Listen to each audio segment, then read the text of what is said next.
Alright, so we've technically started part of 9.2 when we were graphing complex numbers.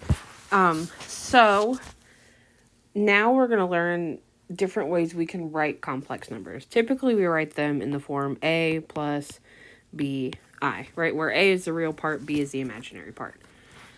We can also write them in what is called their trigonometric form.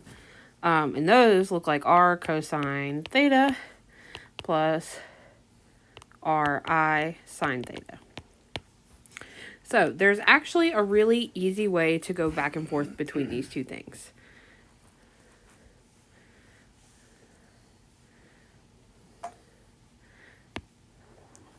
So to find r, you use r squared equals a squared plus b squared. All right, and then to find theta, you're going to use inverse tangent of b over a. So let's do an example. Let's say our complex number is -3 minus 4i. So a squared plus b squared. So 9 plus 16. So 25 is r squared. So that means r would be 5. Right, then in the calculator, you're going to do inverse tangent of -4 over -3. Right, and so that ends up giving us roughly 53 degrees.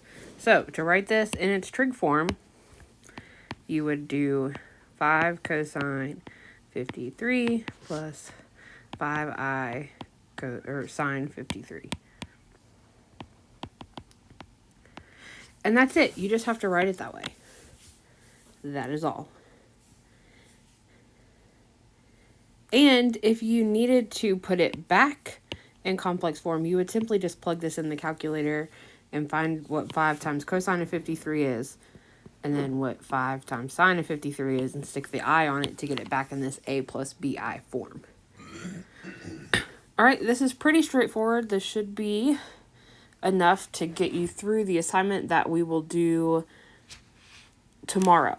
All right, so you guys don't have to do an assignment today. You just need to take notes on this video. Please post your notes on LMS so I know that you've watched the video and taken notes. And let me know if you have any questions.